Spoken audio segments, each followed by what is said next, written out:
I'm curious. So you saw The Outsiders, the musical, which is based on a book that also launched the movie The Outsiders, which was a Francis Ford Coppola film That's many, many correct. years ago.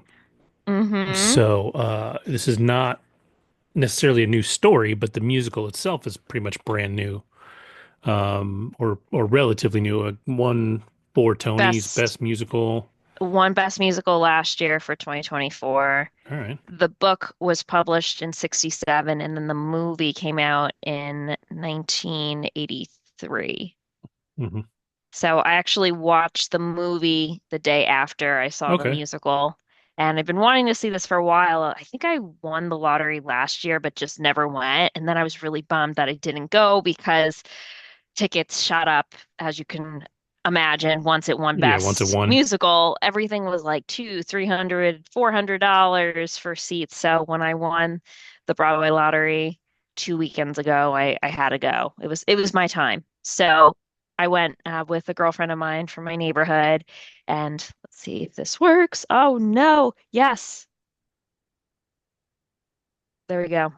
The Outsiders. Original cast. So even though it's about a year that it's been on Broadway now, a little over a year, they still have the original cast, which is awesome. That is Uh, cool. yeah, and most of them are like in their 20s, but it's a really good show. I wasn't sure. I mean, I figured it was going to be good given that it won Best Musical. Right. The music was fantastic. I forgot a lot. I read this in middle school, and I know for a lot of 90s kids, we read this in middle school in like seventh or eighth grade, and it's a classic book by S.E. Hinton that takes place in Tulsa, Oklahoma, and it's about two gangs, the Socs and the Greasers, and the Greasers is really what the story centers around specifically. Two characters, Pony Boy and his friend Johnny Cade. And in the movie, Johnny Cade is played by Ralph Macchio, and Hmm. in the movie, Pony Boy is played by C. Thomas Howell, who I'm not Oh really yeah. familiar with, No, C. but Thomas Howell's been around for a long time. Yeah. yeah. So, I mean, but the cast of the movie is stellar. You've got like Patrick Swayze, Rob Lowe, Tom Cruise, Matt Dillon. It's huge. Oh yeah, Emilio Estevez was in it, Yeah. directed by Francis Ford uh, Coppola. So yeah, it's and Diane Lane was in it too, a very young Diane Lane. So yeah, it's about two gangs that are in Tulsa, and they're from different sides of town. Very like West Side I was Story-esque, gonna but say, yeah. without the love story per se. Okay. Although Diane Lane's character, Cherry, who's also in the book, in the show, in the movie, is just she's from the we'll just call it the wealthier side of town, the Socs side of town. Like one's east, one's west. And she really connects with Ponyboy one night at the drive-in movie theater. And Ponyboy is well read. He comes from the Greasers, where they're more into just not as much into education. Yeah. They're more into like working on cars and using their hands and doing like the more greasy type of work, right? So Ponyboy has two older brothers. He's got Daryl, and then his that's the oldest, and then the second oldest is Soda Pop. Look at this, Hello. look at this guy that made it that wasn't supposed to make it. I'm gonna be like Han Solo in A New Hope when he wasn't supposed to show up at the end. And I don't know if you guys are recording, because if you are, I apologize. Andrew, did you read The Outsiders? Yes, one of You my earliest did. books, man. Yeah. Did you read it or did you watch the movie? Is there a new one? S.E. Hinton, man. Hold it against your shirt. That way it'll show up. There There you we go. go. Oh, it's a play A or a musical. musical. It Rather. won Best Musical last year, so I went to see it 2 weekends ago. Nice. Pony Boy Curtis, man. All right. Yeah, Pony Ellie, Boy. Gary, the Wait, soap. haven't you read it too or no? I have never seen it or read it. Read it? Okay. Oh, I know of it, and I've just never had the time to do it. For whatever reason, it sounds like everybody got assigned this book in school. But one thing I was really bad at was reading the books I was assigned in school. I almost never did. I Um, just read it of my own volition, man. you know, It was, I remember I read it in the sixth grade. if it wasn't written by Stephen King, I wasn't reading it. Fair. Yeah, so it's just how I was. All good. So So yeah, two groups, Socias, Greasers. After the drive-through, things get a little bit funky between the Socias and Greasers because Cherry gets takes a liking to Ponyboy and Johnny Cade, and she realizes like these are really nice guys, and the guy that she's dating, I think his name is like Bob or Rob. Um, he unfortunately like gets all flustered that she's giving attention to a greaser, and therefore he confronts them later that evening, and Johnny Cade ends up pulling a knife and stabbing him, killing one of the Socs. They have to run away, and as in Ponyboy and Johnny, and the one of the lead members of the Greasers, Dallas, helps them run away to like I guess a couple towns over to take I guess safe haven in this church for at least a week, maybe a little more. And at that point, they're missing. And of course, his brothers and the other group members are really besides themselves because they're like, how could something like this happen? Did he actually kill one of the members? Because like as far as they are concerned, like they would get into fist fights, but no one actually has ever died. So it escalated to another level. And yeah, just the way that on stage, the music was beautiful. The way that they had both groups go through on stage. They have, and I don't, it looked like dirt, but it was, I don't know what they used, but the whole stage was just like covered in this material that made you feel like you were like a part of the Tulsa, Oklahoma cemented grounds or whatnot because what they were stepping in, it was like being thrown around on stage, but also it's coming off their shoes. They're rolling around in it. They even have like a car going up and down, like to the side of one of the sides of the stages of the stage itself. And then they have the fighting scene. They had one scene where it's raining and they're all soaking wet and fighting each other. It's so well done. But yeah, I do recommend it. I don't want to give the end away for those who have not read the book, seen the movie, but I mean, it follows it pretty much exactly with what happens with those two boys in particular, Pony Boy and Johnny Cade. And it's a show about friendship. It's a show, well, yeah, I'd say like main themes are friendship and just also I think growing up without familial support in many cases because well, yeah, Johnny Cade there's domestic violence happening in his home, and then Pony Boy is being raised by his two older brothers. You've come to find out that Dairy and his soda pop. parents, Keep yeah, going. Daryl and Soda Pop, yep, yep. Um, his parents died like a year or two prior in a fluke accident, car accident, which was horrible. So I think just struggling through adolescence and being able to find your voice and find yourself when you don't have the most ideal conditions when you're going through childhood, adulthood, or early adulthood, etc. So yeah, but overall the music was beautiful, the acting was good. I do recommend the show 100%. I think it definitely, I don't think I appreciated the music until after the show because I didn't know any of the songs. And then listening to the soundtrack over and over again, it's really good. And that's something that I'm always a bit hesitant with, given that when they've made books and sometimes movies before into shows, it could go either way. It could be really, really bad or it could be really good. And this was a hit for sure. I see this on Broadway for at least another 3 to 5 years. oh, cool. It's fabulous. I'm just gonna add and nerd out. I'm pretty sure it's a Francis Ford Coppola film, Yep. and definitely Yep, a Brat Pack. Like holy crap! Like Tom Yeah. Cruise's earliest is there, but Pony Boy is C. Thomas Howell. Ralph Macchio plays Johnny Johnny. Cade. Yep, What's his name? Patrick Swayze plays Derry. What's that guy? Rob Lowe plays Soda Pop. Dallas is played by Matt Dillon. Then there's a guy, I think his name's Tom Skerritt. No, not Tom Skerritt, but I know it's anyway. He's like he was a heartthrob in the '70s, but he plays Rob, I think.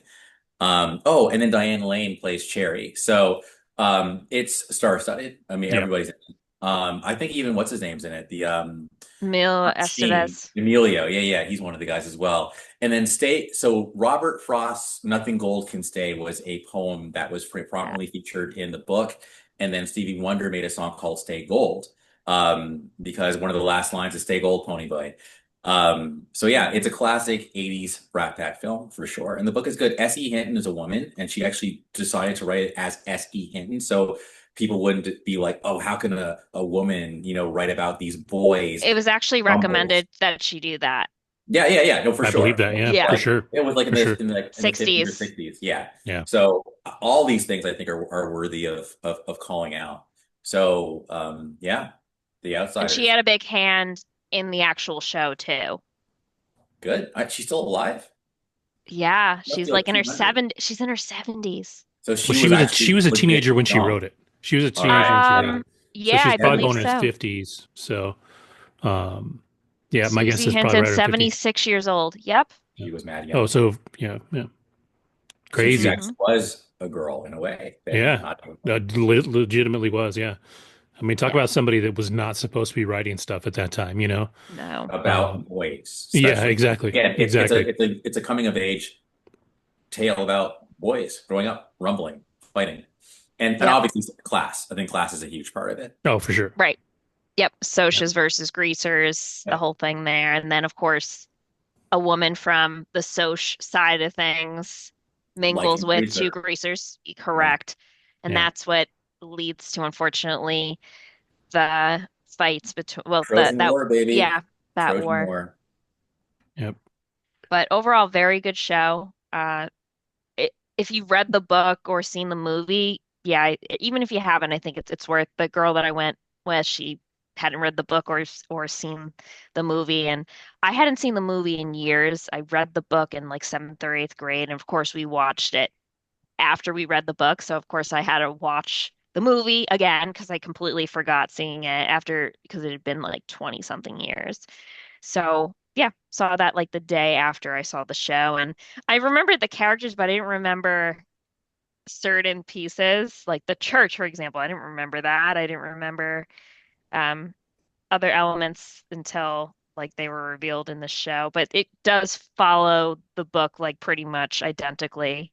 So which isn't always the case when they Yeah. create They'll take a liberties musical. sometimes. Yeah. Yeah, no, here they followed it exactly. Cool. So it was good. All All right. righty. Well, hopefully we can do a little bit Yeah. So since Andrew decided to pop in and grace us with his presence, so The Last of Us ended last week. But since everybody was out last week, I decided to take last week off. So we also did not talk about episode 6, which is our flashback episode. oh my God. So arguably one of the best episodes of the season. Yes. Um, it is the whole tale of it really breaks down Joel and Ellie's relationship post season one, year by year, sort of quickly, but really well. It has one of the most talked about scenes from the game in the Apollo pod, and then we find out, or Joel ends up telling Ellie what happened. There's a lot of controversy from the fans about the scene where um, they kind of have their little face off on the porch. That scene in the game does not happen until much later. Like they flash back to it much later in the game than this point. Um, so, there's still somehow some controversy around this episode 6. Even though you can easily make the case that it's the best episode of the season. You can make that case for episode 2 also, I think. Um, but um, but yeah, so Andrew, number one, before you start, I've got to say, because we're going to get to the finale, um, the most complaints I see by far are from people that played the game and people that cannot let go of the fact that this is an adaptation and not a one for one remake. And then they complain so much. I'm like, if you love the game so much and you don't like the show, go play the game. That's the original story. It's there for you. You have, while you don't have autonomy over the story, you actually do have autonomy over the way that Ellie is in that game. You can sneak around and try and get around a lot of stuff, or you can be a murder machine and try and kill everything. And so like that stuff is kind of out there, and then everybody complains about how Ellie doesn't isn't murdery enough in the show. Um, so we'll get there when we get there. But so episode 6, you have obviously not played the game. So what was your take on 6? I think Loved you it, said it man. was, yeah. Loved it. It was like on the same level as episode 3 from season 1. I think Hmm. that's the one where awards are going to be clinched. I mean, it's like before I used to not complain, but just be cognizant of the fact that my his name is escaping me right now. Joel, Well, yes, Joel, the actor, um, Pedro. Pedro Pascal might be getting overexposed. But now it's like, nah, dude, like you were a talented mother effer. And both of them, like when you watch their interactions, like you felt it. Like you Hmm. felt like the way Joel, my favorite scene was when Joel would kind of like lie to her, but he'd do that in that kind of like almost vulnerable, weak way, and almost like a grovelly way. And Ellie even calls him out and says, "You said it exactly the same way you said it to me Yep. back in Seattle. Like you, I know you're lying. I'm giving you one last chance." Like it was just beautiful. And he's like literally saying, like, "I love you in a way you'll never understand." Like that's performance. It's not about special effects. It's not about action. It's about really embodying and living and breathing these characters into life and making us care. And really, yeah, I just think that the episode sold us on Joel's true fatherly, like she she gave him his reason to live, like that he like, everything, even making the guitar, like that's why like she gave him his humanity back, because and it all makes sense because of what happened to his original daughter. So Yeah. so anyway, I thought it was well done and the send off that I think Pedro deserved. Yeah. Yeah. And I thought there was an interesting like dynamic there because in the first episode, it is his birthday. So the Um, first episode is all about his birthday and his daughter giving him a gift. yeah, And yeah, then we yeah. see as this episode starts, he's trying to sort of build back that kind of relationship where, he makes an effort on her birthday every year. And as she gets older and as this thing starts to eat her up inside, those gifts and those things that he's trying to do don't land the same way because there's this thing eating up their relationship that he doesn't actually know is out there, even though it's his own fault. Like he doesn't get that it's out there. Um, and I really that whole porch scene was just incredible. There was a lot of fear, I think, from Neil Druckmann making that because it's a it's funny because it happens at the end of the game, basically. But it's pivotal, like to know that these two were okay-ish, right? Before he went out for the last time. And so you get a little bit of closure for their relationship, but you don't get it till the end of the game. And I think it'll still work later on in the show, but they just have to be smart about it. So I was trying to Google also the name of the guy who played Pedro's dad, because he killed it too, in just a very short amount of screen time. Yeah, Tony Um, something, I think. oh my God, it's gonna, Anyways, yeah, he funny enough, Dalton. Tony I think Dalton, it's that's right. Tony Dalton. They brought him in to play this part. Neil Druckmann liked him so much he immediately cast him in the game that he's making now, which is called an Intergalactic something or other. Um, and so yeah, he was amazing, actually. Like he was incredible. He 100% looks like he could be Pedro and Gabriel Luna's dad. Like it, or it just it worked, man. He was so good.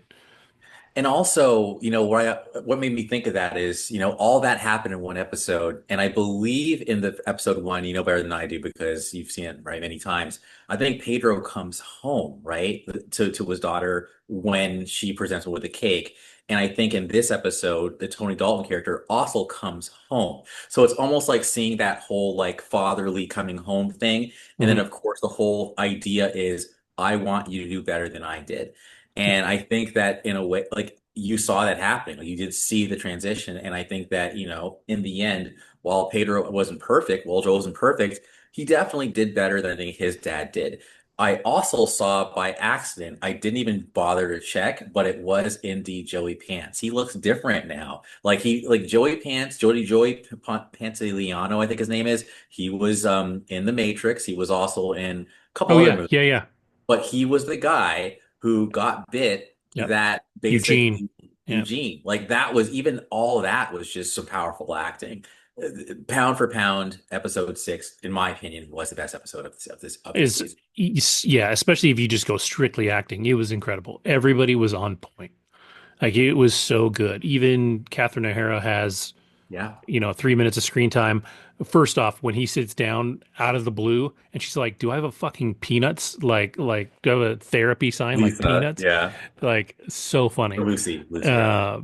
And then, they have that moment and then he walks away and she's just like, "What the fuck?" And then the emotion that she shows later in the episode when she finds out that Eugene died, like is incredible. And it's just everybody was on point in that episode. So, You know what? It was redemption. It was redemption because what I really liked was even though, because I remember, I think I told you this even on this show when he lied to her on in Seattle about like what happened, and he lied to her, and she's like, swear to God, or whatever, like tell me to my face, and he's like, yes. I'm like, oh, dude, and she knew on some level. yep, Then she said, I love that she said, I don't know if I can forgive you for this, but I want to try. And yep, I just thought that was beautiful. So yep. they were fit as far as I'm concerned. That line is directly from the game. So that is 100% a line directly out of the game. Um, and so much of that scene is in a way, and there's a lot of little details. The coffee cup that he's drinking out of is the coffee cup from the game. So like there's even the comment about how he got coffee and that was in the game. There's like an owl on that coffee cup, and later on, um, when you're going through Joel's house, you can actually find that mug in his house. Like it's there. Like so, it was a very subtle nod to something that is kind of discoverable in the game. So I thought that was really cool. Um, Before go ahead. and before we get to like the finale, like what was it that people had a problem with in episode six? You talked about something happening In early. season six, in episode six, it was just people didn't want the gamers didn't want that scene to happen that early. Particularly the porch scene. Okay, From a storytelling standpoint, it triggers some things in Ellie, down the line that are more emotional if you didn't know that yet. got it. So I don't think it's a problem. Like I think they'll be fine. Um, but you know, people like to complain. But I think the thing that is really hard for people that love the game so much to remember, one, like I said, it's an adaptation. It is not a one for one Right. creation. The game is so cinematic anyways that like really if you wanted that, go play the game. Let them do this adaptation, but there's things that fundamentally have to change when you do a change in media. And I think that's just people struggle with that. It's the same people that can't get over that Ellie doesn't look like, or that Bella doesn't look like Ellie in the game. And I'm like, well, I'm sorry, they based Ellie on uh, um, uh, trans actor that was in. Oh my God, Not Euphoria. no, no, no, no, no, no. A bigger deal than that. Elliot Page. They It was based based. Ellie off Elliot Page. I didn't know that. They based Ellie off of Ellen Page when they first started making the Oh, game, right. Right. and they kind of got smacked in the hand for that, and they had to make a few changes to make her look a little less like Ellen Page at the time. Got it. Um, and then they aged her up or whatever. Um, but you could almost argue that the 5 year growth in the game is almost too much. Like she looks a lot older than just 19 in the game. But nobody will see that. They're like, oh, Bella looks too young. I'm like, she's legitimately actually that age. Right. So yeah, people just need something to complain about. So it is what it is. But it's important to remember too. This is being created for an audience that has never seen this before. You have to Right. assume that you aren't making this just for the game fans. So, you can change things. There's things that you think you want to get right or do differently, and that definitely gets done. And there's a few things in the finale that were new, that somehow irritated fans that I thought were brilliant. So the finale, we have this is Seattle day 3. This is Ellie and Jesse going out to find Tommy so they can leave. Like the goal here is she's completely lost track of Abby. She got no usable, seemingly information from Nora. Nora told her whale and wheel, and she's like, "What the fuck does that mean?" And so they're going out after Tommy. They have a little confrontation about Dina, Jesse and Ellie. They see Sarah Fight Boy getting pulled away by the wolves, and Ellie wants to get involved, and Jesse says no, thank you. So that is a source of contention between the two. Um, they hear on the radio that uh, somebody is sniping the WLF like crazy, and I feel like that's one thing that the show. I I don't know if they didn't do a good job of it or whatever, but I think you don't quite understand in the show how much of a badass Tommy is. Like there's the scene where he's teaching her to shoot, but we it's really easy to forget that in the first episode they're in Tommy's truck. He's got like an Army Ranger sticker on his truck. Like he was military. He's a Obviously legit. badass. Hmm. Yeah. And it's sort of easy to forget that in the show because every time we see him, he's with his family, he's a community man, taking care of But things, he, and but Tommy did wreck shop in episode 2, which was that's felt very true. Game of Thronesy. So for True. me, that's why, not jumping ahead, but jumping ahead, you'll see I did kind of switch a little bit because I'm like, yo, if this person could take out Tommy, she's no joke because Yeah. Tommy's not one to be trifled with. Yeah. And that's the thing too. Like again, not to jump too far ahead, but all the people in Jackson are living a life where they're protecting their city, their town, but their town is built like a base, right? Like it's generally fortified. They are protecting themselves, but they're not protecting themselves against another massive group of people that are trying to kill them. Whereas the WLF came from Fedra and became something else. They are military. So if you are in the WLF, you are trained soldiers. So Abby is a soldier. Ellie is a bit of a crazy kind of badass, but she does not have the training that Abby has. Just hands down does not. Um, and she doesn't in the game either. Like people are like they act like Ellie is like the baddest person in the world because you get to play as Ellie and you get to kill everybody and do all this stuff. But she's not that badass as compared to Abby, who has spent what 5 years training with these people and is a badass. So when they hear that Tommy is sniping people, at the same time, Ellie sees the whale painted on the side of the aquarium and the Ferris wheel behind it, puts it together and says, "Hey Jesse, peace out. I'm gonna go try and kill Abby again because I've been so friggin' successful at this." And Jesse's like, "Well, fuck you," and she's like, "Well, fuck you," and then they split up. Um, that goes to hell. Jesse actually shows up with Tommy and pulls her out of there. Um, and then we get to the end of the episode. So a lot of stuff happens in there. We sort of abbreviated here, but I know that you and Saloni had a take about the end of the episode. But like overall, what did you think of the episode, just as an episode? Well, I'll just speak for myself on this one. I actually I was okay with it. I was okay with it. And again, I think that for me, it wasn't even so much that I'm becoming Team Abby now because I sympathize with Abby's anger. I respect intelligence, I respect power, and Abby absolutely demonstrated both, I think, in this episode. And Hmm. then when you have somebody like Isaac, who I also respect, like literally being like basically Abby is the chosen one.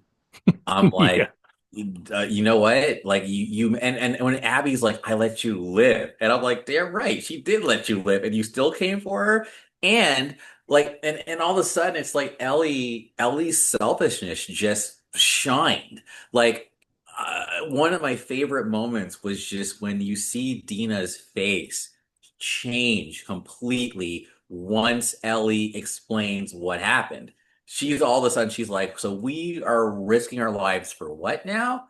Let's go home, and I don't love you anymore. Like, and that's why I also feel like I'm not a big fan of fast things. And I think that the whole Ellie Dina thing was kind of a whirlwind thing. And I think when things happen quickly, they're not stable. And I think it's easy come, easy go, baby. And I feel like Dina is now, no, you're not the father of my kid anymore. And you almost got us killed. And then I love the fact that Jesse was just loyal dude through and through, kept saving Ellie's ass, and literally was like, you know what, I came back for you because I knew that if I was in that situation, you burn the world down for me too. But the difference is, and I said this earlier, is Jesse would never put Ellie in that position. That's the difference. And I do think that when you're that good, when you're that selfless, it's actually not good because you end up with a bullet in your head or your eye or whatever Yep. when you rush through to save Tommy. So it was a beautiful depiction of how pride goes before the fall or how arrogance, it was just like, what's that? Icarus to the sun. Yep. Like it was a classic tragedy. And we don't know. It's a total cliffhanger. We don't know if she's dead. And that's what I kind of kept reassuring Saloni on. Like, we don't know if she's dead or not. And we can spoil ourselves if we want to, but I'm not going to. I don't think she will either. But I thought it was a great ending and a super cautionary tale. And the last thing I'll say is while I get tunnel vision, trust me, if I want something, I ain't stopping until I'm getting it. So I get that when she survived the Seraphites, and she went right back to the boat and kept paddling to the aquarium. I'm like, yo, you just almost died. Maybe that's the sign for the universe saying turn around. But nope, she didn't turn around. Ended up like killing somebody by accident and their baby. And then and the homeboy, I don't mind. Like, kill homeboy. He tried to shoot you first, Yeah. but you shot the mom. So Ellie, you fell hard. She did. She did. And she's broken by this point at the end too. You even see it when they finally come running out. Jesse gets boom. Jesse's gone. Done with Jesse. She's like, fuck, fuck. She's like, I can't. She's there. Abby's right there with the gun to Tommy's head. Tommy's on the ground. She just wasted Jesse. So you're like, well, fuck. So she's trying to negotiate for Tommy's life. At this point, she's again broken enough that she would gladly give herself up, let Abby shoot her in the face to let Tommy live. Like, that's all she wants at this point. Everything's over. Like, she's not in a position where she can take Abby. She's got no weapon. She's already thrown her gun away. For some reason, people got mad. Gamers got mad at this scene because Ellie like gave up or whatever. In the game, she literally throws the gun away when Abby tells her to. Like, it's exactly the same, and people are like, "No, it's not the same." I'm like, "It's the fucking same." So, but there's two scenes in here that specifically were changed, or actually three. So first, when Abby or when Ellie goes to get the boat, and there's people there, and Isaac's people show up. That's not what happens. She just finds a boat and starts going.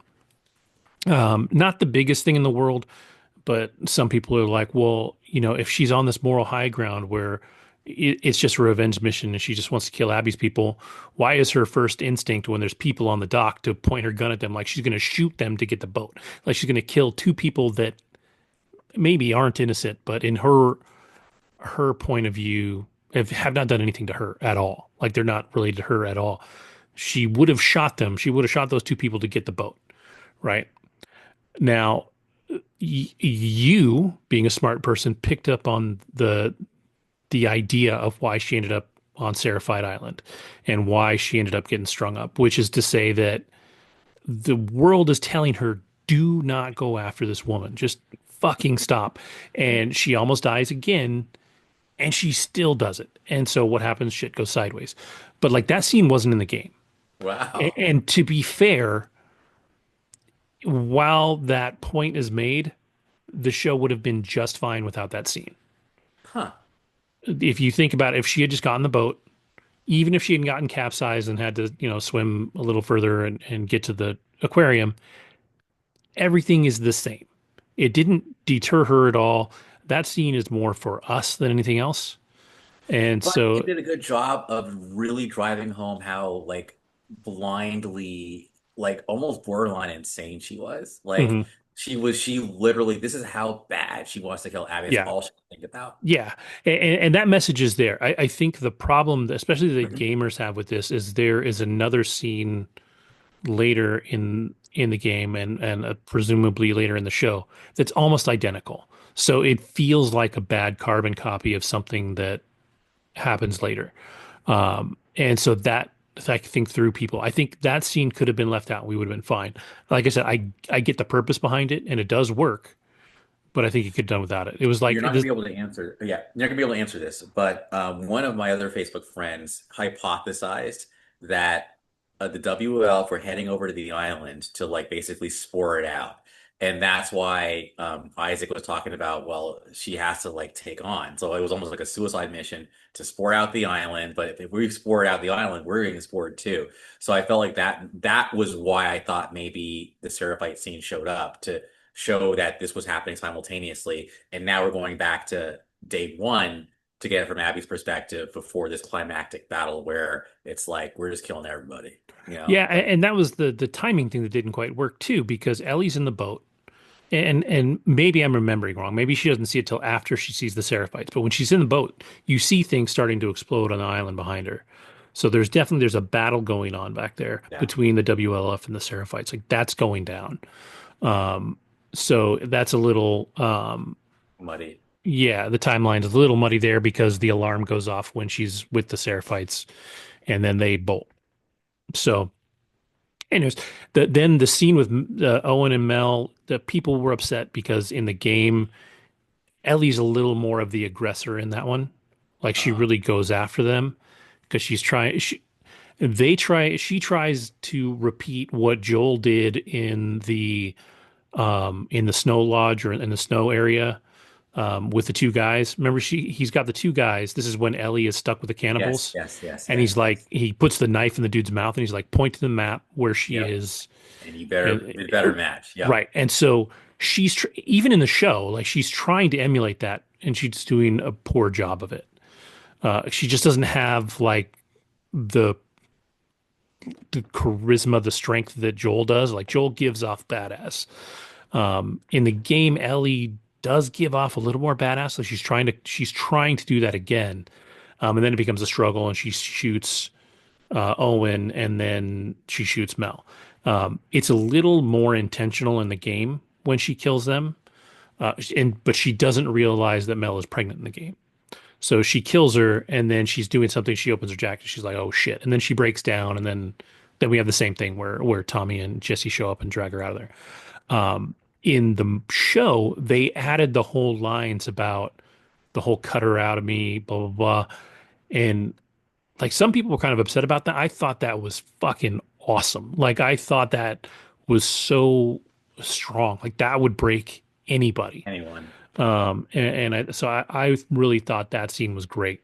And then of course at the end, Abby shows up And somehow in the 2 minutes that Caitlin Deaver's on screen, she exudes badass in a way that is just perfect. Like people were like upset because, like I said, in the game, Abby's jacked. They're like she's big. She's like WWE wrestler woman jacked. Like, and Caitlin Deaver is not. She's a little thing. But man, she gives off pure badass there.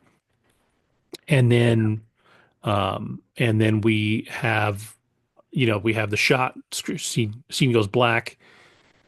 Abby wakes up. It's 3 days earlier. So when it says Seattle day one, it's taking us back to the first day that Ellie showed up in Seattle.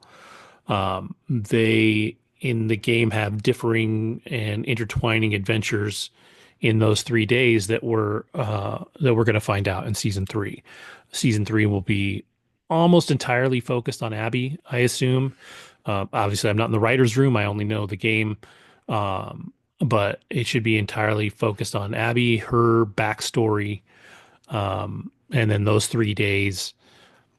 I kind of wish that they weren't pushing for a season four and they were just doing a slightly longer 8 or 9 episode season three because there are things that I can like just thinking about the way the story's broken up in the game that they want to do for season four, but I don't feel like there's enough content there for a full season. And I also don't think there's enough content in season three for a full like Abby's 3 days. So I don't know what they're gonna do. I like I said, I wish they weren't pushing for a season four, and just gonna finish it up in the season three. But all in all, I liked it. I definitely, I mean, there were some ups and downs in the season for sure. It had its moments that felt a little kind of dawdly. Like even the first episode didn't feel like season one, right? Like it didn't feel as intense and all that. Season two, or sorry, episode two was great. Everything after that for me was pretty good. I know there were some changes. There was some awesome Easter eggs in this one that definitely are things that will show up in season three that only gamers would do. The Leonardo DiCaprio like point and uh, you know, meme, but yeah, I liked it. I know it didn't rate out as well as the first one, but this is one of those things where while I don't think some of the episodes were as good as the episodes in the first season, I still think they were better than they were rated. And I think the trick here is to go in if you can and see how many ones were given because to me those are review bombs. Review bombs. There's just no way the episode was a one. I'm sorry if you didn't like it. Maybe it's a five, a six, seven, whatever, but it's not a one. Like there's nothing in any of these episodes that would make them a one. So for them to if you see a high number of those, like when the game was getting review bombed, my take was if you have to take out the ones and the tens and And then, assume yeah, that the tens are people trying to overinflate it, the ones are the people bombing it. Take the stuff in the middle and aggregate that, and that's probably a more accurate score. Um, normalize it. Hmm. yeah. Totally. So I'd be curious to see what the ratings are actually for the episodes if IMDb did that. Um, but I I think, go ahead. Yeah, I also saw viewership was down though, but you know what? I, Whatever, I did see it that was too, and to be fair, I think that was expected. I think when you kill Pedro Pascal and people don't know what's coming, people don't understand, don't know the story of the show, which is fair. They shouldn't. But when you kill your main character, basically, right? Like 2 episodes into the second season, and he is the biggest actor on the planet right now, the assumption is the show's gone off the rails.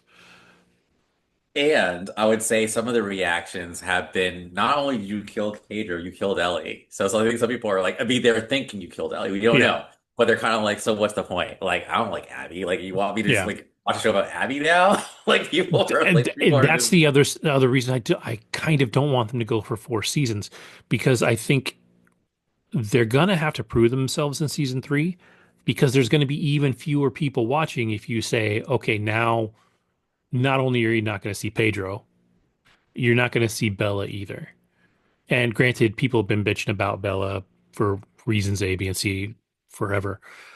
Caitlin Deaver's an amazing actress, and she will pull this off phenomenally. But Yeah. if you take the people that were driving the show away and you say, here's this third season that's something completely different, um, it's going to be tricky. Like viewership is going to go down again. It will get review bombed again. There are things that in this season three that will be just as divisive, that were divisive in the game that I won't spoil now. Um, but there's things that people will complain about, and it'll be a bummer. And potentially, we're talking about it not dropping for 2 years. Yeah. So like that's bad planning to me. I think like I've said it before. I said it about Stranger Things too. They have to get over this over creating these shows. Like it's great that you want to do this thing, and I know they're expensive and they're big, but if you're going to do something big, you've got to plan ahead to get it done fast enough to keep it going. So it's funny because I probably should get going soon, but I will say really quick, and I'm going to get Stranger Things in a second.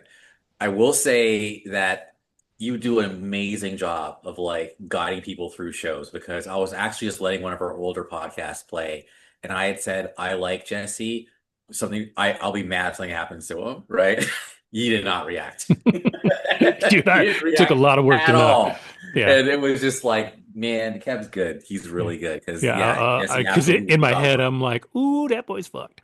But like, Yes, because I was like, I like Jesse. He can survive. Now, Stranger Things. I don't know if you saw the trailer just dropped like maybe 2 hours ago, man. yeah, I It know it is was going tonight. to be epic. Okay, 3 parts. Part one is dropping November 26th, which is basically Thanksgiving. Part two, Christmas Day. Part three, New Year's Eve. And when I saw the visuals and the trailer, yo, this is a movie, dude. So while we waited a long ass time, because I'm pretty sure it was 2022. Yeah, Hmm. 2022 when it dropped. So we're talking 3 years. They're gonna make it worth their while. I am ready. Squid Game drops in June, and Netflix is like kicking ass. So, Alice in Borderland season three comes out this year too. well, I know that's y'all's joint. That's a I So, good one. heard that as well. I honestly, we'll see. I think it could have ended at two, Yep, personally. for sure. right, you weren't a fan of the way it ended. Yeah. Wait, But yeah. didn't you watch it, Oh, I Adrian? tried, but I got distracted. I might go back to it. I tried, How but far in did you get to it? maybe like episode 4 or 5 of season one, if that. Okay. I'll be honest. Yeah. If you didn't enjoy season one, or if it didn't grab you and you can't keep going, I don't think season two is going to do any more for you. Nope. All right. So if it's Nope. not your Yeah, jam, I it wouldn't is what spend it the is. time. Yeah, Yeah. Yeah. if you like it, then definitely keep going. Like season two, I think is not as good as season No. one, but it's Wow. still Okay. it's a it's a solid continuation of the story, even if it's not as good. The ending is a Right. little It and sucks. It's a and terrible ending. even more so, the Ridiculous. way that it ends, you're like, why? How the hell are you even going to do a season three? Right. So like, Right. I don't know, Whatever. but On All to right. the next. yeah, but yeah. So Stranger Things, I'm really debating. I may not watch a single damn thing and just go in blind. Part of me wants to just Okay. say I don't need to know what's going on. I'll just rewatch the series beginning to then apparently in October, and then be ready for it to all drop and go to town. If I was Marvel Studios, or if I was like, the Robotech people, or if I was the Voltron, well, it's already been done. I would be like, okay, blank check for whatever, Duffers, please come here. You guys are fucking Right, genius. right. I trust you. Y'all will kill this shit. I So want to see them move on to some other really good horror franchises. I think between them and Mike Flanagan yeah, and there's probably another name out there that I'm not thinking of, but like we have these guys that do episodic horror in a way that nobody else kind of ever really has. And I think it's really good. I talked in our chat though. I think for me, now I know I'm different than a lot of people because I've been reading Stephen King since I was like 12, and horror movies are my jam. for me, most horror movies aren't scary. What you're doing these days is more of a thriller that is gorier and weirder, right? Like I would just watch The Ritual, solid. I know a lot of people would find it really scary. I don't. It was good. It was really good. But it was a horror flick that was weird. Apostle on Netflix, same thing. It's got Dan, I think his name is Dan Stevens. He was in the British rich people in the house Titanic year one, that everybody Downton Abbey. He Okay. he was he was in Downton Abbey in the first season, and he's really good. Um, Apostle, it's a really cool flick. Again, something that has like gore in it, but it's more suspense to me than horror. Like What if it was a movie about like Momo and her kids and they all look the same and they that were would running terrify around? me, and I would never watch it. See, There you but go. So like you just gotta find you got to the find the right thing, one. right? Yes. Because I watched the Babadook, and Kim swore up and down that it was pretty scary. I didn't find it scary at all, but what was really interesting is it was a really well-made movie. The acting in it was great, even because it made me want to punch this 6-year-old kid in the face in the beginning. Um, but it's also this like incredible allegory for loss and depression. Mm, Like if you look at it from that aspect, even more so, it becomes even less of a horror movie and more of like a like we're dealing psychological. with this thing kind of movie. Um, really, really good. I just didn't find any of it particularly scary, but I'm more difficult that way. But All right. Thank you guys for having yep, me. you I'm got to out. go. Made it.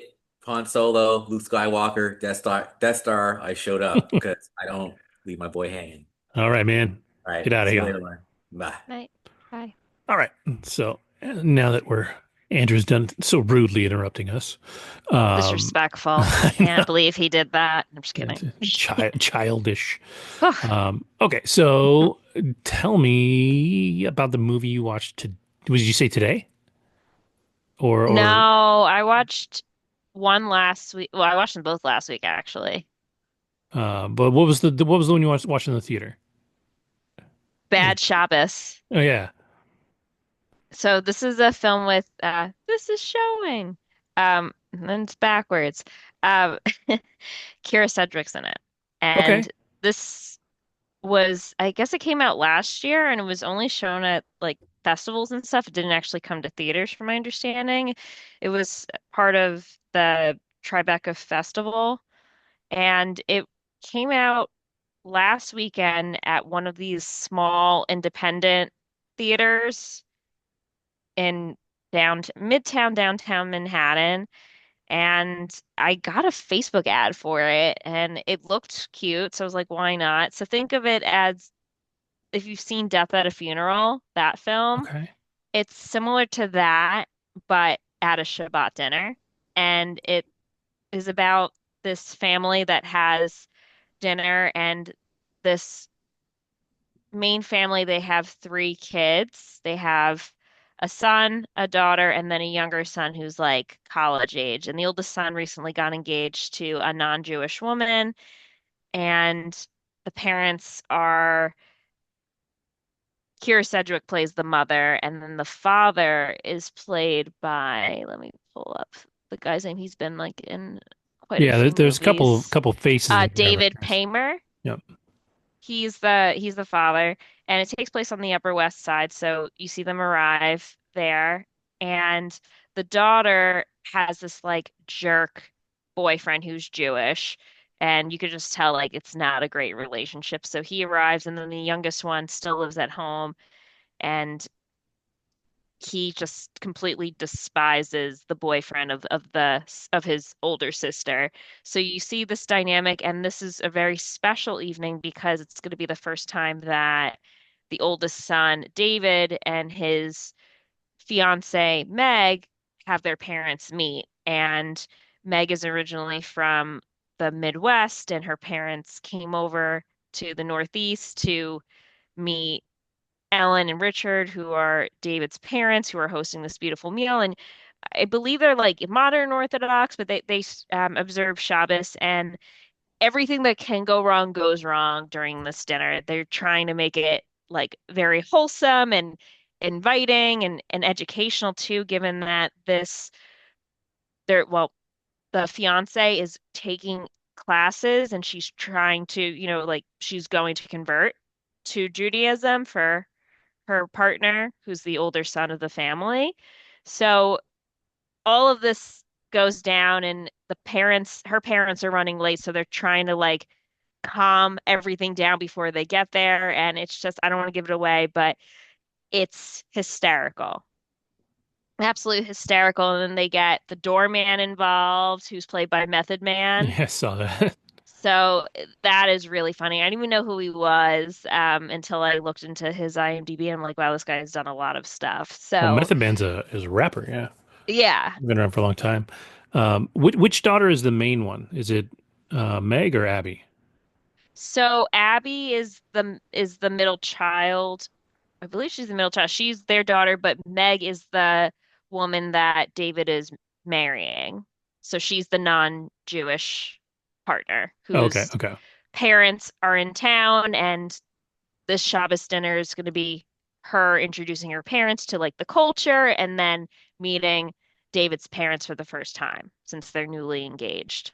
So it's funny. Abby is played by the AT&T girl, Milana Vaintrub. Oh, So okay. she is actually really funny. Like she does a lot of stuff that is funny. She's done a couple of like little.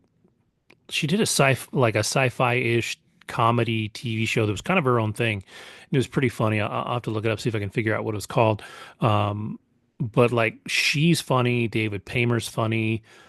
Method Man actually is pretty good at comedy.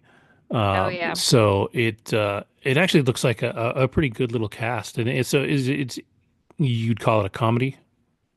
Yeah, absolutely Okay. a comedy. Just it's very similar to Death at a Funeral.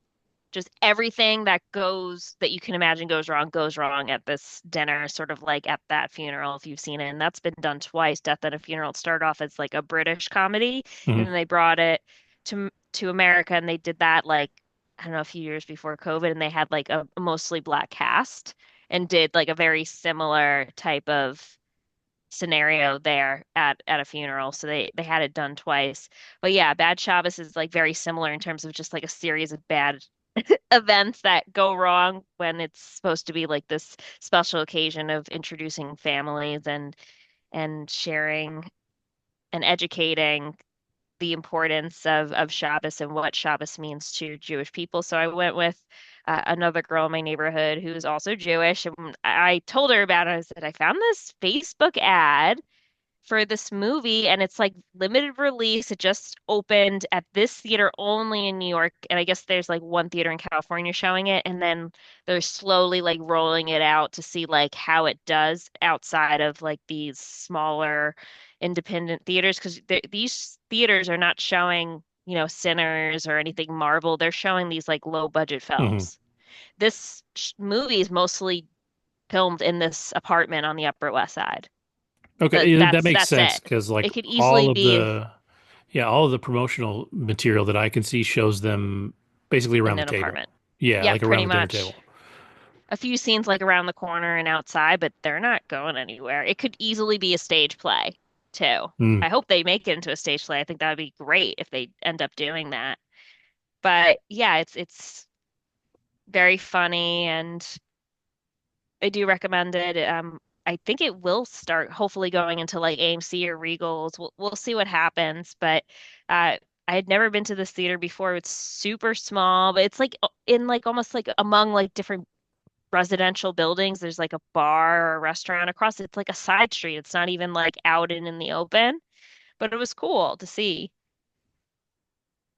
That's And then cool. one of the cast members, Catherine Curtin, she plays the mother of the fiance Megan, or yeah, Megan, who's converting to Judaism, who's marrying David, that mother, she was outside of the theater or outside in the lobby, talking to everyone after and That's then cool. really thanking everyone for seeing the film and to spread the word. And I know in the next couple of weeks, they're going to have more of the cast show up to do like whether it be Q&A material or and whatnot, but it's good to see that hopefully this again, especially in a place like New York and LA, like where there are a lot of Jewish people. I think this is just a really great way to get the word out and see a film that's just not, overly, there's no CGI, there's nothing like extravagant. It's just a funny story around a table in New York City. Yeah, I can see this probably not necessarily being a theatrical success because it doesn't have any names in it. Like that's always the gotcha is like there's no real Pierce draw Sedgwick, I name think, is wise. the biggest name. Yeah.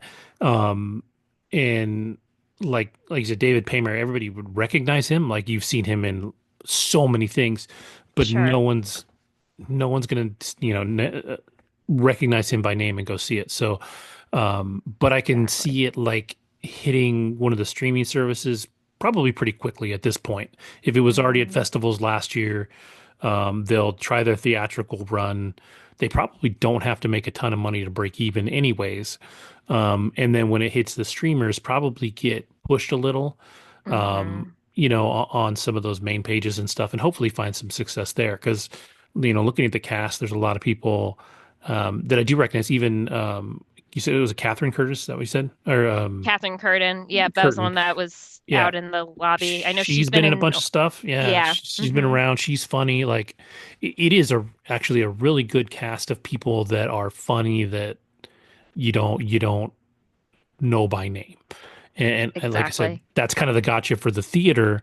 Um, but I think if it hits streaming and it gets pushed the right way, it could actually, I don't know about blow up, but it could do really well there if they put it on kind of those front pages and push it that way.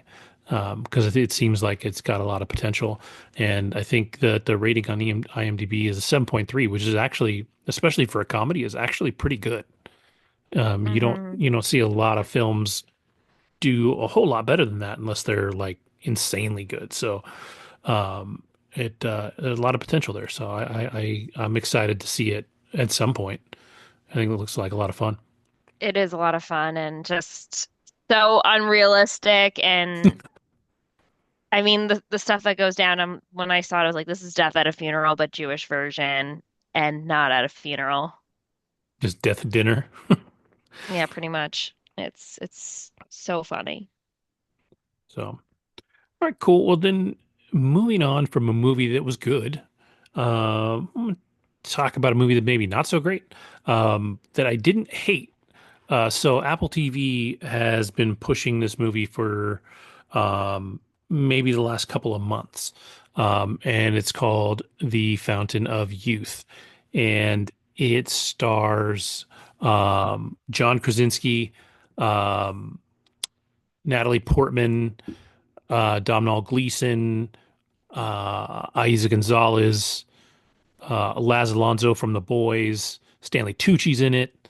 Um, there's a few other like people that you would recognize in there, but I mean, kind of the opposite of the movie that you just talked about. This one has a bunch of names in it, um, and didn't make it to the theater. And watching it on Apple TV, I sort of get it. Like it seems like it was probably a big budget adventure film like Uncharted or Indiana Jones, but it feels almost more like the Librarians TNT show from like the early 2000s. Um, and it's a fun adventure, but it's not particularly impressive. Um, it looks great. It's all shot, or a lot of it's shot on location, and that stuff looks beautiful. They're in I think they're in Italy, they're in Egypt, a couple other places. And the gist of the story is that uh, John Krasinski is your typical fast talking, kind of shady treasure hunter, like Indiana Jones, who's an archaeologist. The goal isn't necessarily to find treasure and get rich, but to, find treasure and share it with the world. Um, John Krasinski's character, Luke, says he's trying to do this in memory of his dad, who was, a famed, kind of treasure hunter, and he wants to bring kind of respect back to the family name. His sister is an art curator at an art museum, and just right out of the gate, when we start to make things feel unrealistic, he goes and sees her at her work, promptly steals a painting from her work, and then she ultimately, like, trying to get it back, she gets in the car with him and they drive off. So now she's an accomplice to this theft that he's done. Um, and then he drops them both back off and takes off. But of course, she gets fired. So he's kind of the irresponsible kind of, he's funny, he's charming, he's all that, but he doesn't really, he's like, they write him like he's supposed to care about other people, but he kind of doesn't do a good job of caring about other people like through the entirety of the film. Natalie Portman is somehow unlikable, which is weird. Like, she's usually like, I like Natalie Portman a lot. Her character is just kind of flat and unexciting. Like, there's a lot of character work that doesn't work in this. The story is actually okay. So the gist of it is, the reason he stole the painting is he's found all these other things, and much like what's the one with Tom Hanks, The Da Vinci Code. They're putting together this puzzle. The people that painted these like seven paintings left a clue on the back of the paintings, and they're putting that together, breaking the code so they can find the Fountain of Youth. Domhnall Gleeson's character says he's dying, and all he wants to do is find the Fountain of Youth. And he happens to be like a mega billionaire. So he's putting all his money into having John Krasinski find the Fountain of Youth because he is a great treasure hunter or whatever. And then it really does turn into sort of your typical adventure movie like this. They follow some clues. They go to place A.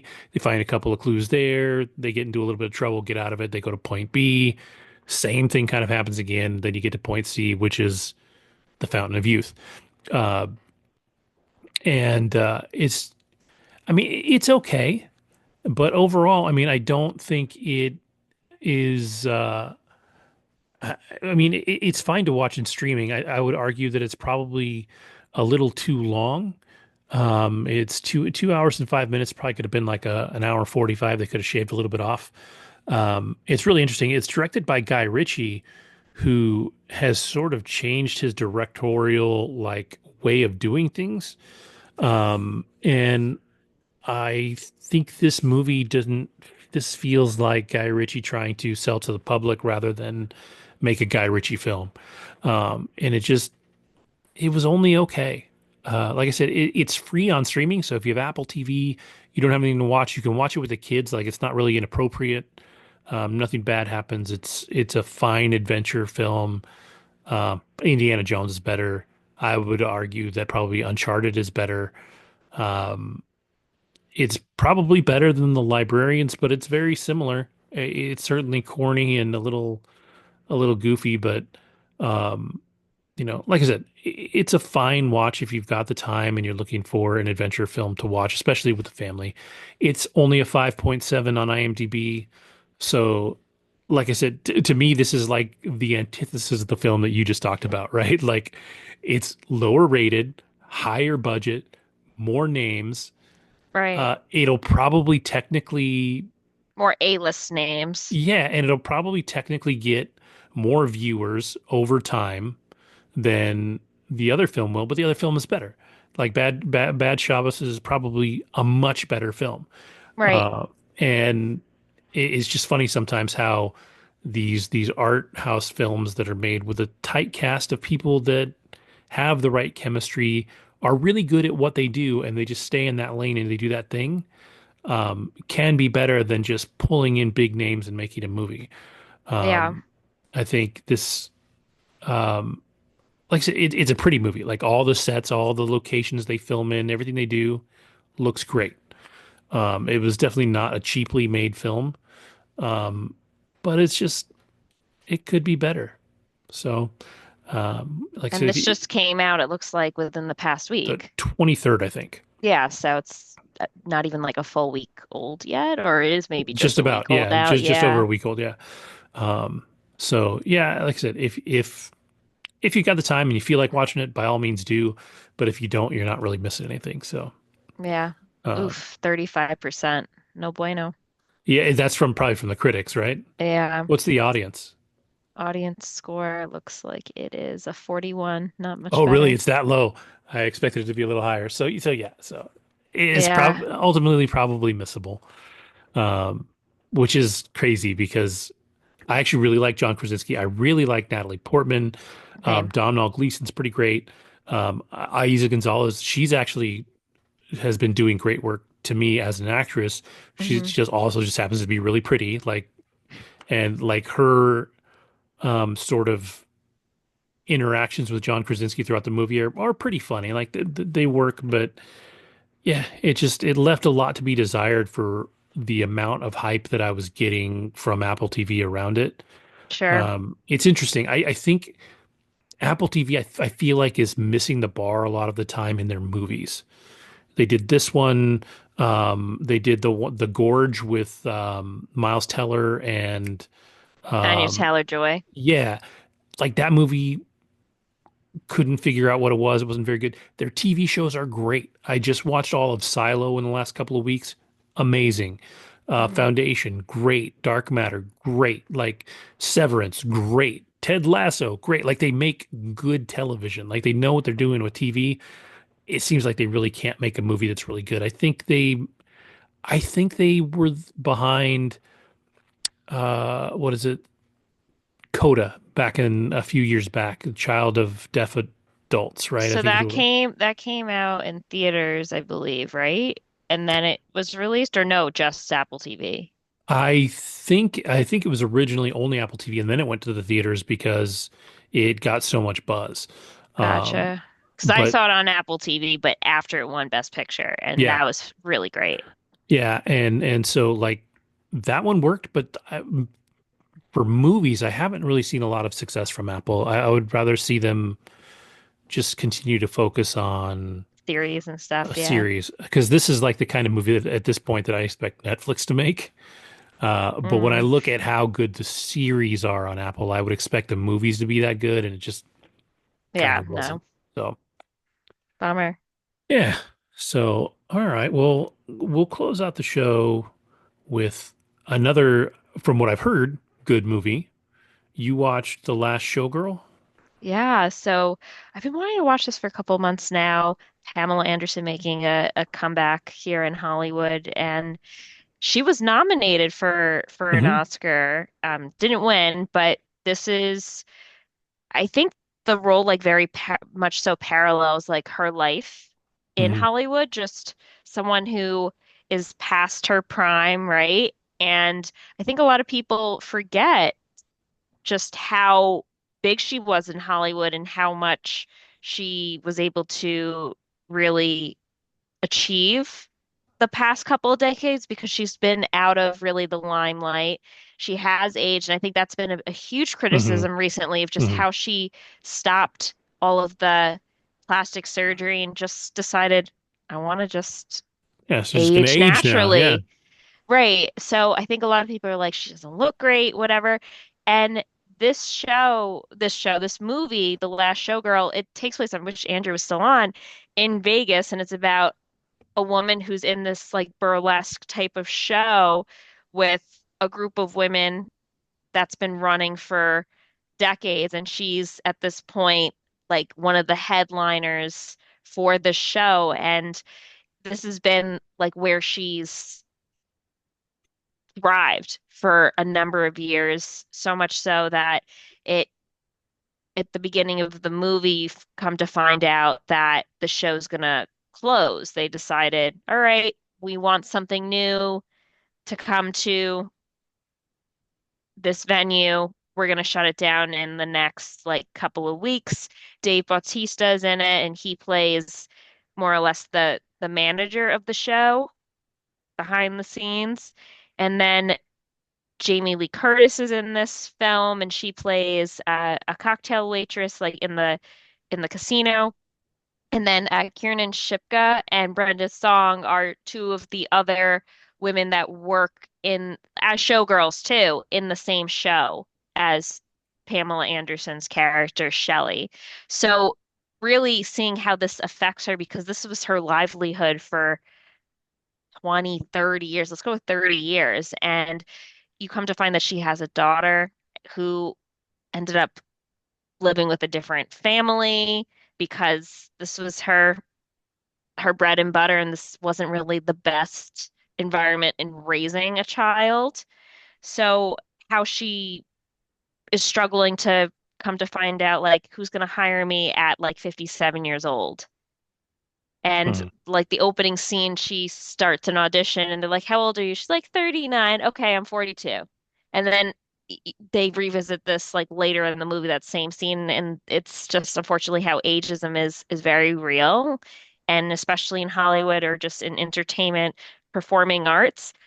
Yeah, I think at a certain point you do get capped out, and I think she's just determined to show people like I may be older in age and have more experience and it may not be what you guys are looking for now, but that doesn't mean I can't learn and I can't shine. So you see her in the same outfits and she looks great, honestly, like just in terms of like the work she does and she's in fantastic shape. But she is like doing the same moves as like Brenda Song and Kipka, who are in their 20s and 30s. Yeah. So it goes through just how Hollywood is not, well, I shouldn't say Hollywood because this isn't like a Hollywood situation, but just any type of like performing arts or entertainment. Unfortunately, they aren't so generous and respectful, particularly of women when it comes to them aging and them being able to continue performing and having a long-term career, even though she is like the last showgirl, the headlining showgirl who's been there the longest. Once that show ends, it seems like, the opportunities are a bit dried up for her, unfortunately. So how she's dabbling that and then her realizing how am I going to spend the rest of my life and being able to enjoy, should I just spend this time with my daughter like maybe those years that I missed out on with my daughter, Is or her should, daughter Hannah? yeah, Yeah. college age. Hmm. Billy Lord, that's Carrie Fisher's daughter. Oh, okay, cool. Yeah. Yeah. Yeah, it's a good So little cast for sure. And I know like it was up for more than just her, right? It was up for a few awards. Um, I'm trying to see. I I can't know really she read was this. up for Best Actress. I don't know what else it was up for, but I'm just typing in like nominations. Was it the best film? No. I mean, it got like an 83. I thought it was like 70s, 80s. Low 80s, I'd give it. Golden Globes Best Actress, Screen Actors World, Gotham Independent Film Award. Okay. Yeah, it's mostly for Best Actress. And financially, I mean, it's you can consider it a success. The budget was under 2 million and it made almost 7 million worldwide. So That's great. for when you look at a low budget film like that, that's a pretty resounding success overall. So, Hmm. but yeah, I mean, it's a as far as the names go, it's not the biggest cast, but I like the people that are named for sure. And I think it's funny to me that Pam Anderson has taken so much crap for not getting work done and not getting filler, not doing all this stuff.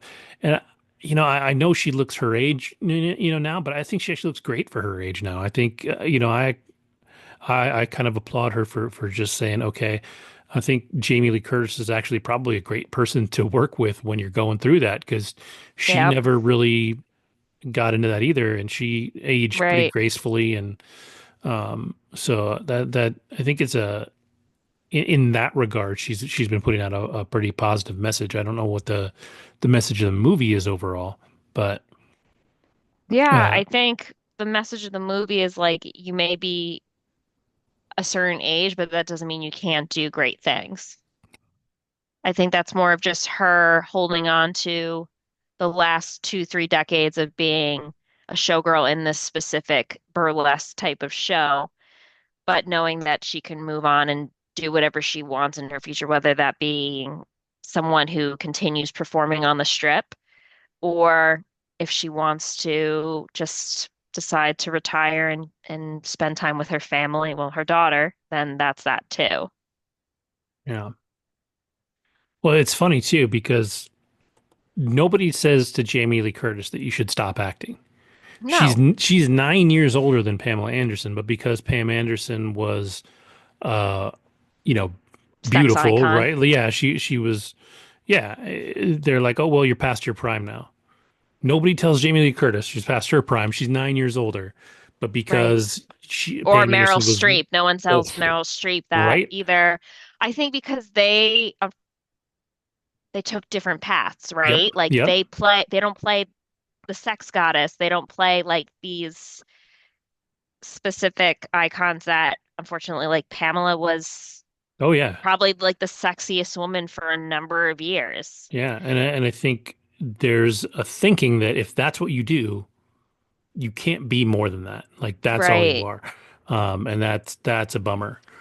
I think So Demi Moore went through something very similar, hmm. honestly. Yeah, You know, being, and she is still beautiful, but her taking on, and I still have yet to see the movie that she was in, but I think like again, a very similar thing, a beautiful woman, maybe not like as sexy in terms of like the sex icon type of reputation that Pamela has, hmm, but I think I mean, in the substance, like that film is about a woman who's aging and just trying to reverse it.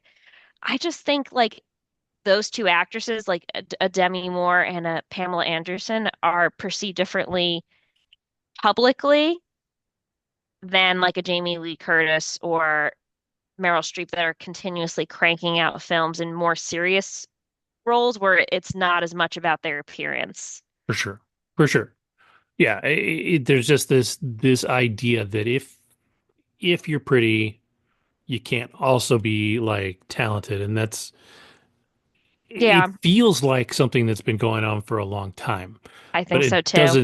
it doesn't make it true. Like I just said, with the Fountain of Youth, I think Isa Gonzalez, she's doing some good stuff right now as an actress, and she's beautiful. And I hope that that generation of actresses can be okay because I think she has more in her than just being pretty. Beautiful. Yeah. Yeah. I think we're So seeing that with a lot of actresses now, right? Like for a number of years I was bashing Dakota Johnson and she's doing stuff now too where I'm impressed yeah, for I sure. kind of liked the one she did with Sean Penn, where they were just in the Yeah, cab the whole time. Daddy-O. I thought Yeah, that was like her best for honestly, I thought that was her best performance that I've yep, seen. yeah, I agree. Like in terms of just acting.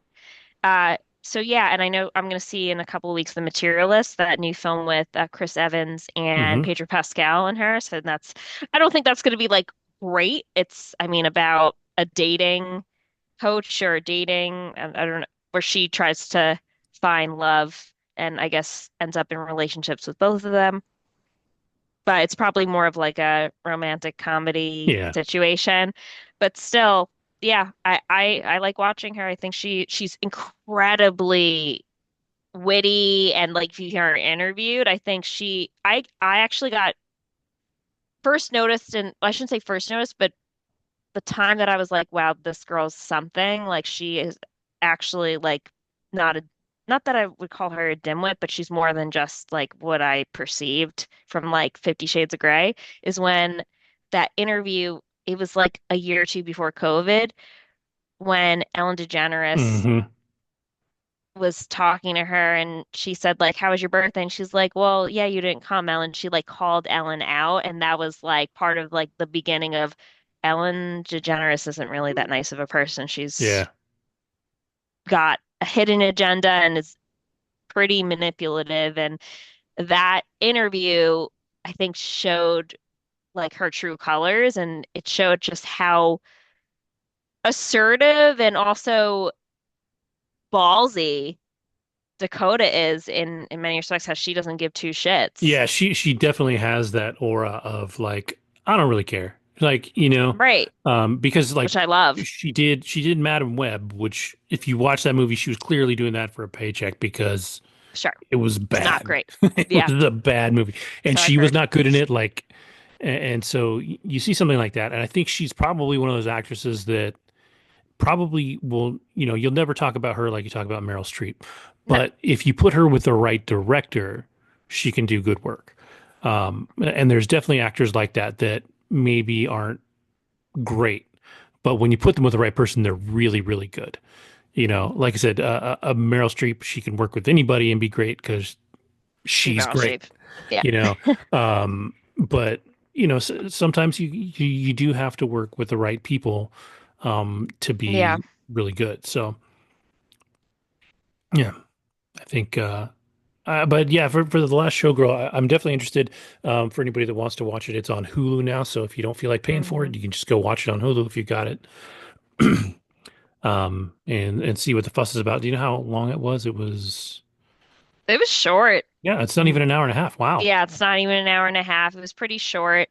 Um, is it the most exciting film? No, but I think I just wanted to see Pamela. She's been so relevant recently with this whole aging conversation and people, knocking her down. I was like, let's give her some love, and I want to watch her movie and be an advocate and see what's going on. And I'm glad that she's being recognized for being in a film after I don't know if she's more so known for television than Yeah, for sure. than films, but I'm glad that she was able to be in something that's true to her, and I think she did a great job.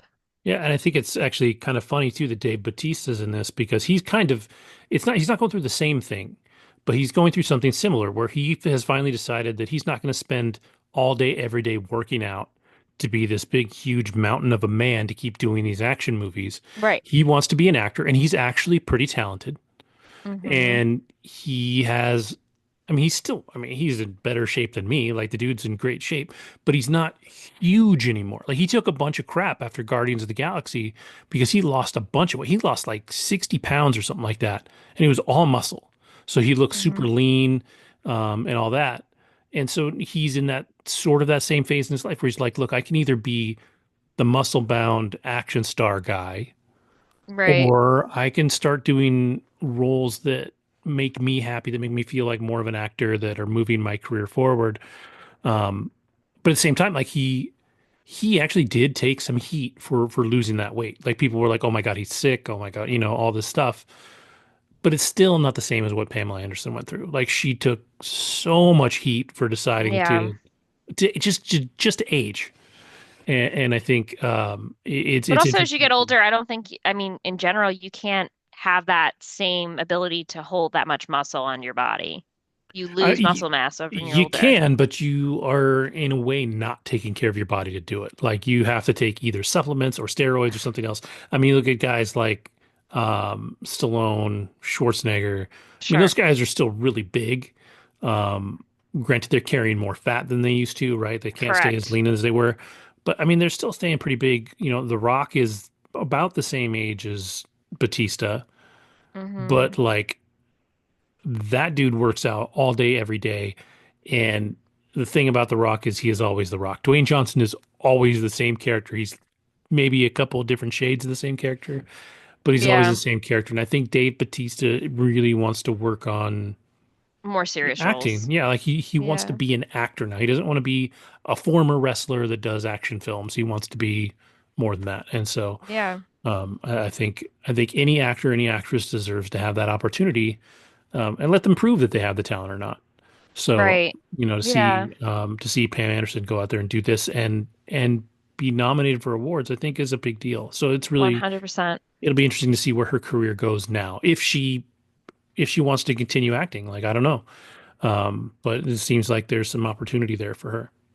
Yeah, 100%. We So will see in the next couple of years, but until then, I think it's a good showcasing of just she's back and she's reinvented herself, I think, too, with this yeah. film as well. She's no longer the woman walking, in the red And one just piece bathing suit with bouncing on the her beach, yeah. bouncing on the beach with her surfboard, but she has the same voice too, so that's like also funny, like closing your eyes and hearing her voice and then opening your eyes and seeing someone who's, you know, decades older, but same voice. Yeah. Yeah. So yeah, definitely give it a watch. It's not bad, and I think yeah, especially if you've been to Vegas, I think this is like definitely a good way to see some of like the old time burlesque shows in Vegas and how she was able to be like a very static figure in that over a number of years, or at least her character Shelley is. Yeah, and I would say, like honestly, for it to be basically just under 90 minutes, I mean, that's a pretty easy watch. If you got a little Yeah, time, you can knock it out pretty quick. So for definitely sure. And worth I hadn't checking out. seen Brenda Song in anything in a while. That was cool to see Brenda Yeah, Song I like in her. it. Same. Yeah, she's great. So and she plays one of the other showgirls in the same show, and a lot of the dialogue is like in the dressing room with them getting ready for the show, which is Okay. fun. So yeah. All right, cool. Well, that's all I have. And that's probably I think we actually had a pretty decent length here after all. And I think Andrew's back next week. I think you're back next week. Yeah, I'll be back next week. I'll be back next week. This is what I do. So we should have a full house next week. I have no idea what I'm going to watch before next week, but um, I will find some stuff and we'll go from there. So to everybody watching and everybody listening, I will say thank you and have a great week, and we'll see you next time.